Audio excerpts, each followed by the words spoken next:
Welcome to It's in the Details. I am Damian Waith. Please do remember to like, subscribe, rate, review, comment wherever you get the show. Tell a friend to tell a friend if you're enjoying it. We are getting into that wild race, more of an event than anything in Miami, that F1 event. We're also going to be digging into the Kentucky Derby. You'll hear. I'll tell you if you didn't hear. But first, I finished Winning Time. You've been here a while. You heard me talk about Winning Time a few weeks ago. Winning Time, for the uninitiated, is the story of the Lakers' Showtime explosion that happened when Magic Johnson and Dr. Jerry Buss arrived on the scene in Hollywood. Man, we talked about some of the problems that Jerry West and some of the people who know Jerry West had with the portrayal of him in this show is fiction based on reality. Okay? I talked about that. You don't have to take this stuff that seriously. I guess if you're Jerry West, maybe you do. But they weren't trying to make a fact-based show. I digress. I finished it. I was about halfway done when I did it the first time, when we talked about this the first time. And it's funny because I had mentioned Jeannie Buss, the daughter of Dr. Jerry Buss, and how much love she clearly has for her father. Even though it was clear she knew something was up. Like, he's a run and gun type of dude. Like, he is rich. Not as rich as some of the other people that were owning teams in the league at the time, but he is rich and he likes to enjoy it. He seems to be the type of rich person you would want to be, right? Like, you get rich, you're not worried about just making more. Just how can I put my foot on the neck of everybody else? He's not worried about that. He's like, I'm rich. It's time to have some fun. It's time to have some real fun. And some of that fun is typically what we would describe as clean. And some of the other fun is fun. You know, fun for him, fun for the people he's having it with. And that's how we get down. But anyway, I had mentioned that you could tell Jeannie knew something was going on, but she didn't really know. I turn on the next episode, and Jeannie catches him doing something that seems a little bit flirtatious, especially given the situations and the circumstances that are going on in that episode. And I don't actually think it was that flirtatious, but she catches him, she's angry, and she has to come to grips with all of the things you could feel bubbling up throughout the series leading up to that point. But man, my main takeaway from Winning Time, and I don't think it's the takeaway most people are going to have. Maybe I'm wrong. The ladies. The ladies in the show. Jeannie Buss, what was her name? Claire Rothman, I believe her name is. She is basically the engine that makes the Lakers work at this point in time. The mother, Jerry Buss's mom, played by Sally Field. Jeannie Buss, Chris Riley, Pat Riley's wife, Jack McKinney's wife, all of these ladies that I mentioned, all of these characters, all of these ladies, outstanding. Just outstanding. The actresses, outstanding. Really, really stellar performances by them. But the writing, the development of these characters in an 11-episode series, and most of these ladies aren't in it that much. Like, Jeannie's in it a lot. The Rothman lady feels like she's in it a lot, but she's kind of in and out. The wives, the wives, even Kareem Abdul-Jabbar's lady. I don't think they even gave us her name, but even Kareem Abdul-Jabbar's lady. Just interesting, smart, strong women written into this story about a basketball franchise, an NBA franchise that you would be assuming is going to be dominated by men and jocks and locker room stuff, and all of that stuff's there, but they've rounded out this universe so well with all of these women that you want to hear more from. You want them on screen more. You want to hear and see the depiction of what was going on with them at this point in history. I couldn't get enough. Just when you think, hey, maybe she's leaning on her husband a little bit too strong, trying to get him to do this and that, you're like, no. That's the right move. And he receives it as such. And maybe this is a product of age. It's almost certainly a product of my age. But it could also be a product of Hollywood. I'm not 100% certain yet, but I don't recall seeing and feeling the way I do about these female characters in these shows in times past, years, decades, whatever it is. And part of that could just be me doing this and focusing in on these things more intently. And part of it could be, if they made this 20 years ago, half of these women wouldn't be in it. You know what I mean? They were like, what do we need to see Pat Riley's wife for?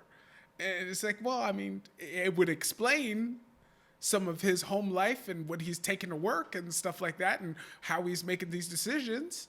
But I get the feeling if this show was made in the early 2000s, she might not be on the show.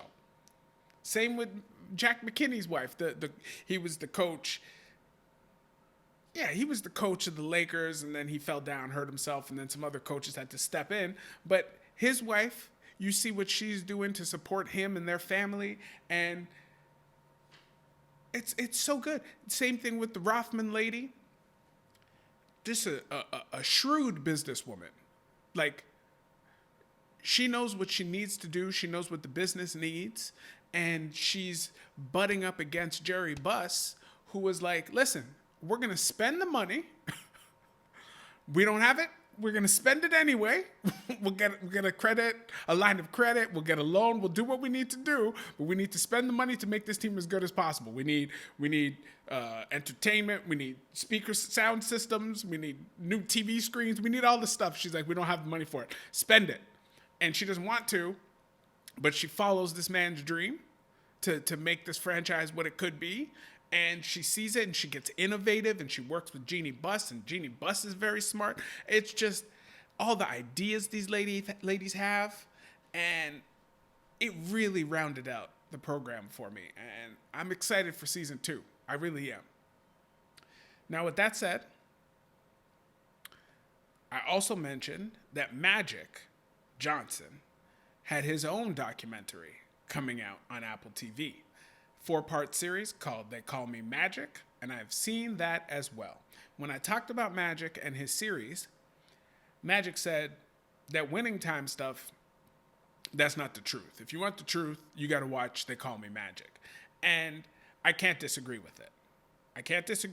I don't know the truth because I wasn't there, but it's a documentary. They went to the point of these things. Magic's giving you his perspective on things and what he was thinking about and some of his regrets and some of the things he's really proud of. And it's a whole detailed story because Magic is now in his 60s, whereas Winning Time just covers that first season of Magic joining the team. So there's a lot they still have to tell with that story. Who knows how many seasons it's going to last. But They Call Me Magic goes through all of it. Goes through the beginnings, getting to the team, butting heads with Kareem kind of understanding, okay, this young dude's got some skills. I should maybe back off. I'm riding him as hard as Kareem does. And you get that. You get the give and take with him and Cookie, his wife Cookie. Real name, I don't know if any of you know what Cookie Johnson's real name is, but her first name is Earl Letha.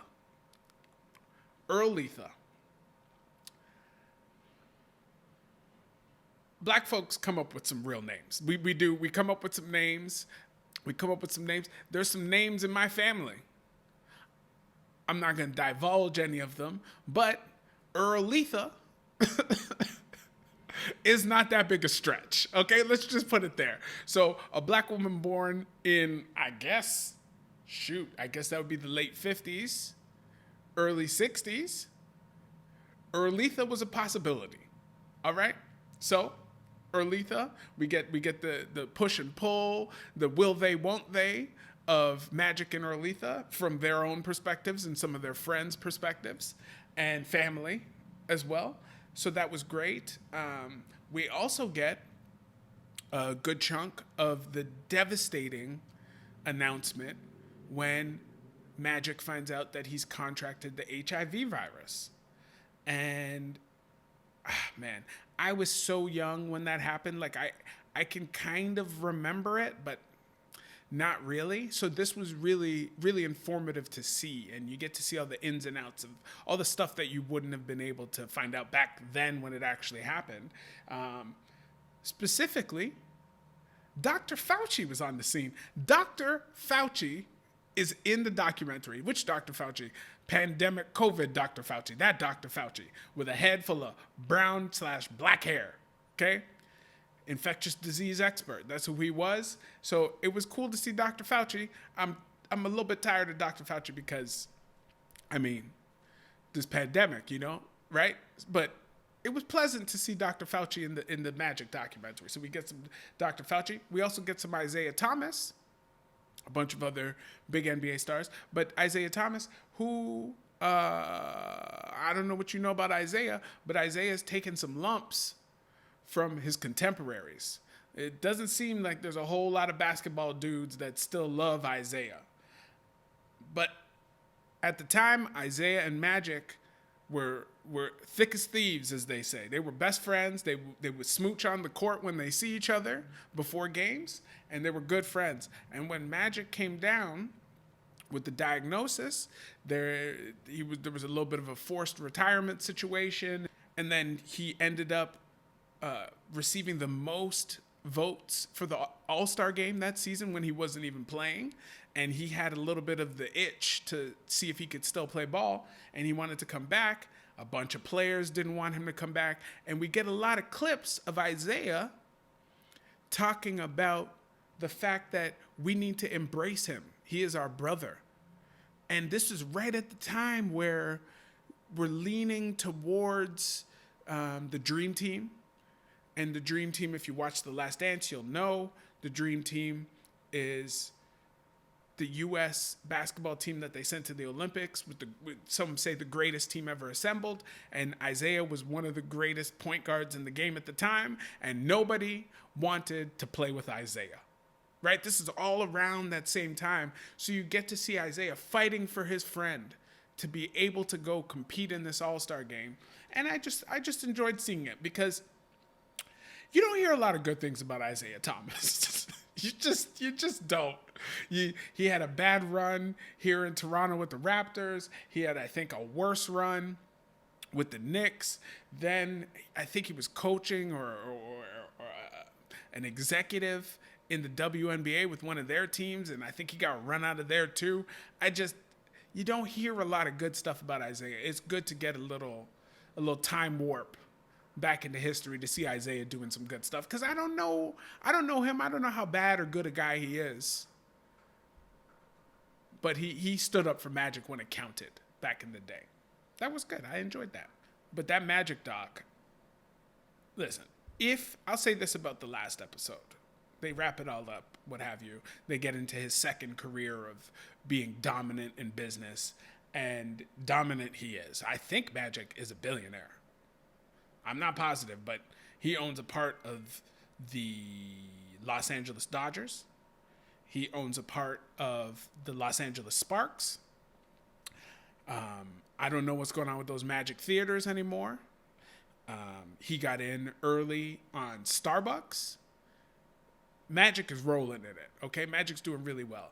And the thing for me about that final episode is if you are a grinder, you like to work hard, you want to make something of yourself, you want to get successful, you got some motivation to do those things, or a lack of motivation to do those things, and you want those things. Watch the final episode of They Call Me Magic, because that will get you up out of your seat and start thinking about things to do to be better. Whatever the arena is, whether it's the job you have now, whether it's working out, whether it's a new job you want, whether it's getting rid of some friends, whatever it is, that final episode is going to give you the motivation to do it. I promise. They Call Me Magic is the potion.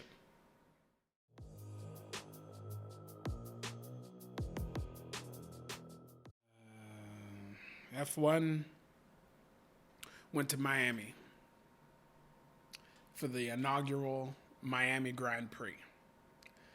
And this was interesting because this was the product of Drive to Survive being the hit it is in America. That's what this was. This was gratuitous. It was hangers on. It felt leechy. It felt like the leeches showed up to attach themselves to F1. Now, don't get me wrong. I'm excited about F1 too. I'm new to it as well, right? I'm new to it. I'm not over here saying, get away from my F1. This is my F1. I've been here for 20 months, 24 months. I haven't been here that long, okay? But the number of celebrities that just had to be at this event, the event itself, I'm not in Miami. I'm not in Florida. I do, however, listen to some podcasts of Miami, of Florida, specifically one via Dan Lebitard. And the actual piece of the podcast is called Because Miami. Comes out on Fridays. He has an award-winning documentarian named Billy Corbin. He comes on and he talks about corruption in Florida. I'm not going to get into all of it here. Go listen, go look for it yourself if you're interested. But when you talk about ruthless capitalism, when you talk about ruthless capitalism, F1 is it. F1 is it. They'll go wherever the money is, wherever you can put on the event, they will go. And the money to be made is well known. Okay? It's well known. And you've got the Miami Dolphins owner, Stephen Ross, who has put on this F1 event. Put it on around his stadium, the Hard Rock Stadium in Miami. Built out the track, did all that stuff.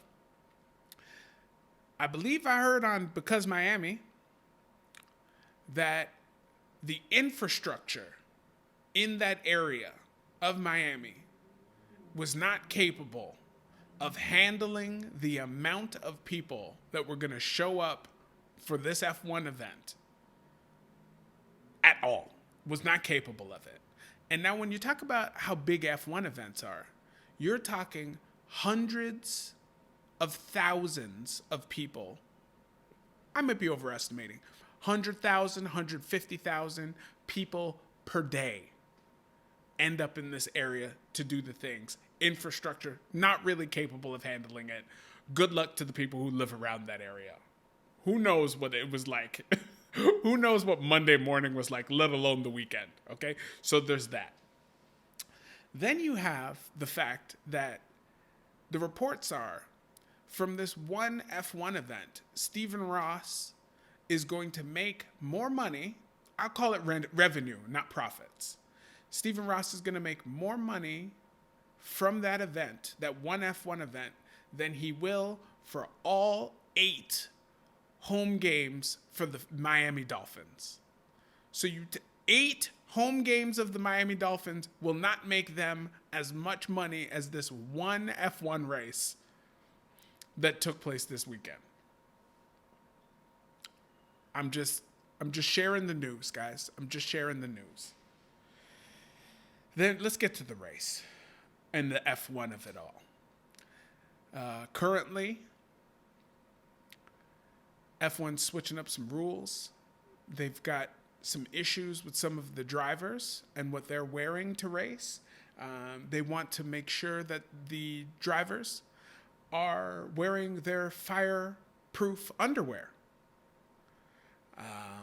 No one knows how they're going to check that out, but it's something that they've put out in the public. We want to make sure the drivers are wearing their fireproof underwear. We would also like to make sure that no drivers are wearing jewelry inside the race car. Well, as far as we know, there's only one driver wearing jewelry inside of the race car, and his name is Lewis Hamilton. So to invoke a jewelry ban on all of the drivers, and if you watched me talk about F1 with my girl, Bex, there's only one F1 driver really trying to be a star. He's already a star, but it's Lewis Hamilton. There's only one with some appeal, sex appeal, if you will, but just style appeal. This Lewis Hamilton. So we got new race directors because that man who was running the show got booted last year. And it feels to me like these race directors are out here saying, listen, we run the show, not you, Lewis, all drivers. We won't have you out here dingling and dangling with all the jewelries hanging off your face. Why? Safety. It's not safe. It could affect the fire retardant material you're already wearing. Could get hot. Who knows? Like, you could have an incident, and some of that jewelry could somehow get inside of your person. They're worried about the safety. So my boy Lewis showed up in all the jewelry he could get on. I've been seeing pictures. Lewis had about 4 or 5 chains on, 3 or 4 watches. He had rings on I didn't even know he had. I didn't know Lewis wore rings. He had on all the jewelry. Google it. Look it up if you don't believe me. Look it up just to see it. It is great. But under the guise of safety, no jewelry in the vehicle. Safety.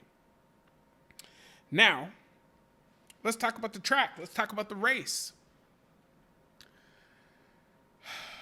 Very, very fast track, as they're making nowadays. Fast, windy tracks. But guess what? Every driver who got in front of a microphone was talking about how there is one racing line on the track. You get off that racing line, and it's a slip and slide. What? It feels like gravel, they said. It feels like you're driving on gravel. So you can't really race because you got to stay behind the person in front of you because that's the only place you got traction. I heard Danica Patrick, ex-Indy and NASCAR driver. She was on the telecast talking about, well, in NASCAR and the things we have in America, usually we'll get sweepers. They'll have these trucks or vehicles go over the track and sweep up the dirt and the loose rocks and gravel so they have traction everywhere. She said, I hope they do that overnight, that Saturday night. I hope they do that overnight so that we have better racing on Sunday. And it sounds like it got a little bit better on Sunday, but not good enough. Okay? Sounds unsafe. You know what I mean? Sounds unsafe. Further than that, through practices, they had a couple people crash. These are things that happen. People crash all the time. You're trying to go as fast as possible. So you're going to be taking risks. And at one spot in the track, not one, but 2 dudes crashed. The same part of the track. Does that mean that part of the track is unsafe? No. They're just taking a risk in a spot where they think they can make up some time. Right?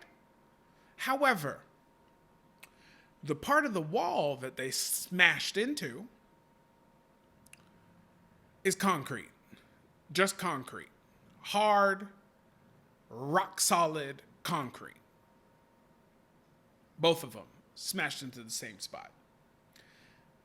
They don't usually have concrete exposed in places where people can crash. They got all sorts of mats and things they call Tech Pro.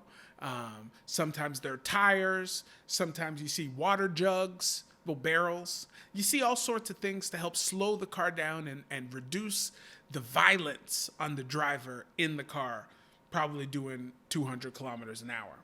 But at this point, concrete. Both drivers go to the stewards to complain. This does not feel safe. We slammed into these things really hard, and it doesn't feel like that's a place where we should be slamming into, wrecking carnage on the wall that hard. Can we get some barriers? Can we get some Tech Pro on these walls in that one area before we go racing on Sunday? The people who said we need to look at fire retardant underwear and jewelry on the drivers in the race car said, cool story, guys. We're not putting any safety stuff up there.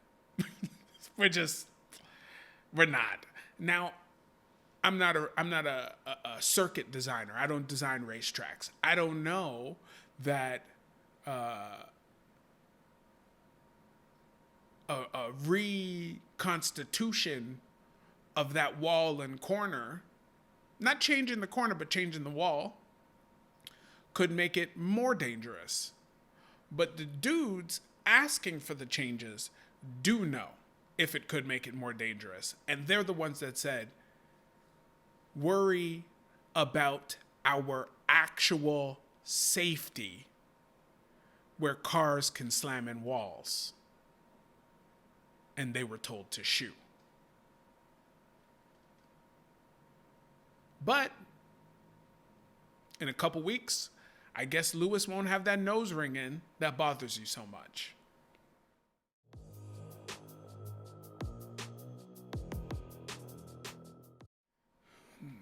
The weirdest thing I saw this week happened at the Kentucky Derby. It was not the Kentucky Derby itself. Watch your mouth. You know, listen, you guys, okay. In my family, we have an event at Woodbine Racetrack. There's an ex-police officer in my family, and he throws an event at the racetrack. We get up in this special area where there's a nice little buffet, and we watch the horses, and we do a little bit of gambling. We have some good time with all the family. Fun times. So I've kind of been interested in the horse racing a little bit. Not a whole bunch, but you do that once a year. You're like, okay, I'll pay attention from afar. Then some of the sports shows I watch, really watch and listen to, really get jazzed up about the Kentucky Derby when it shows up. So about 4 or 5 years ago, I started watching the Kentucky Derby. And since I've been watching, it has been as fun as possible. I'm not there for the whole 5 hours of telecast that they give, all the pre-shows and the pre-shows to the pre-shows and all of that stuff. I watch a little bit at the beginning, maybe a half hour of the pre-show stuff, and then I watch the race. But there's been real consternation over the last 4 or 5 races because not many of them have gone that smoothly. There have been disqualifications 9 months after the race. In another race, there was some horses and jockeys butting up against each other close to the end of the race, and they needed to go to instant replay, which I did not know was a thing that happened in horse racing, other than photo finishes, obviously. But they went to instant replay, took 30 minutes. People are guessing what's going to happen, what the decision's going to be, all sorts of intrigue, like all sorts of fun stuff. And then this year, the horse that won the race wasn't even supposed to be in the race on Friday. Like somebody had to drop out of the race. They called up this guy that said, hey, you want to get your horse in the race? Because the entry fee's $50,000. So we can't lose out on that $50,000 by not having a horse in here, right? So let's get a horse in here and get that $50,000, right? So they call somebody up.